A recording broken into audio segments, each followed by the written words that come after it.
everyone, welcome back to the Voice Tip video series.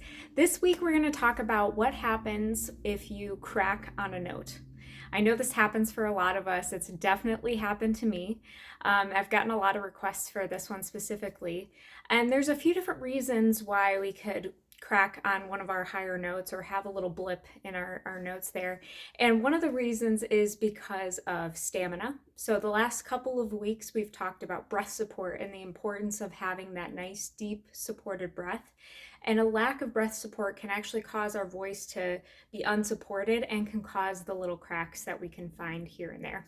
The other one is moving between registers. So this means moving from maybe our lower register to a higher register. Sometimes we haven't quite built up that bridge to bridge the gap yet, so we can experience cracks in our voice when that happens as well. And the other one is illness.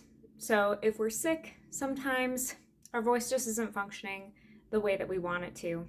And finally, nerves.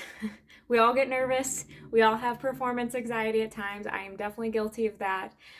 Nerves are bound to happen, and sometimes they can cause our voices to crack as well. And so what are a few tips for dealing with this?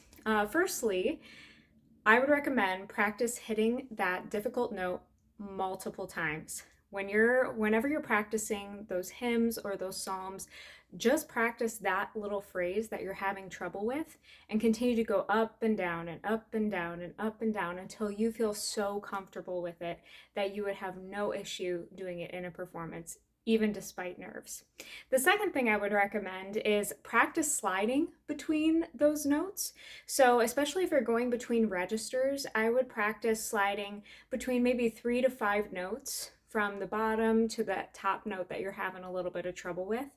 You can actually find a sliding exercise on the Cantor Coach website. I put the link below. And additionally, I would recommend when you're sick, rest your voice. Please, please, please rest your voice. Or if you have to sing when you're sick, sing in a little bit lower key.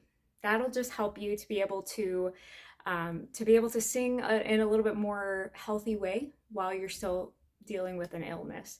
And finally, take nice deep breaths when you are nervous. If you're feeling that performance anxiety, that's more than ever the time to take those nice deep breaths. First of all, it'll calm you, but it'll also make sure you have enough to support it. But no matter what, in a performance, if you crack on a high note, just keep going. Sing with confidence, and I promise it'll all go well. Thank you guys so much. I'll look forward to seeing you next week. We've got lots of exciting things coming up. So catch you next week.